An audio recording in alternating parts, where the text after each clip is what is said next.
Nico, the game was obviously kind of disjointed. It wasn't going your way. Did it feel good in that last minute to throw down that dunk and kind of down the lane to kind of, end the game in a good taste? A little bit, yeah. I would say so.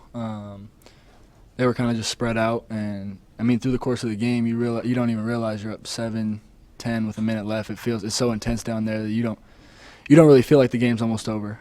So I was just trying to play to the final buzzer. Did it look like South Dakota State was purposely trying to keep you guys from getting the ball to Zeke inside?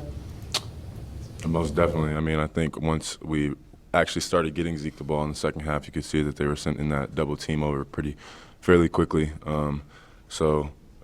Having Zeke down there and him being such a force down low, it's going to open up things for other people. But our first priority needs to be to get him the ball. What was the biggest adjustment you guys made defensively? I know there were a couple of different stretches where South Dakota State went like 2 or 3 or 4 minutes without a basket, allowing you guys to get back in the game. We just had to stick to our rules. At one point in the first half, we tried to kind of change our defensive scheme, but once we got back to kind of that do-what-we-do thing on defense, and we hunkered down and started to get stops. We put it together a little bit at the end, but like I said, we just got to be smarter and more locked in defensively. Nico, has anything surprised you about the college game for the first 5 games? For example, this game, it just goes to show that anybody can play with anybody at this level. Credit to South Dakota State. They played a hell of a game.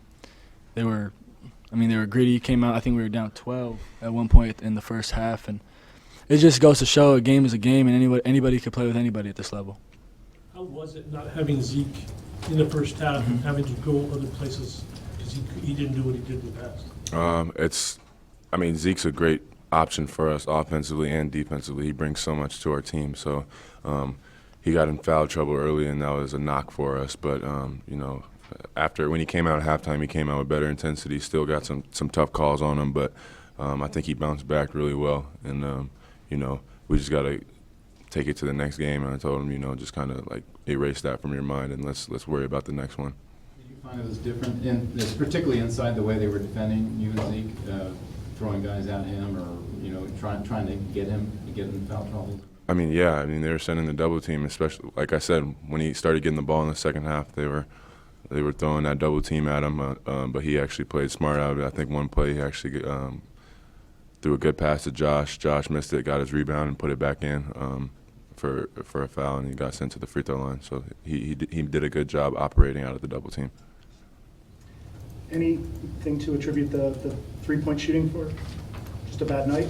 I'd say we were taking quick ones. There was a couple times we took some quick ones that, we want to play fast, but if we don't have an open shot, we kind of need to work the ball around, try to play out of the post. Like Chase said, they were doubling Zeke down there.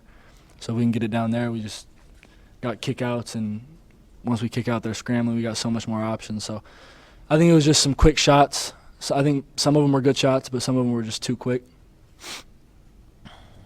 What is a game like tonight? The fact you guys had a fight really for 35, 40 minutes. What does that do for you after really 4 wire-to-wire victories to open the season?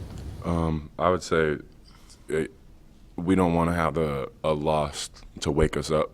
So coming out and having to battle against a team like South Dakota State just lets us know that, like Nico said earlier, any team is willing to compete, and we just have to be ready for every opponent, and we got to treat every game the same and with the right approach and make sure everybody's locked in on the same goal, and ultimately that's to win every single game.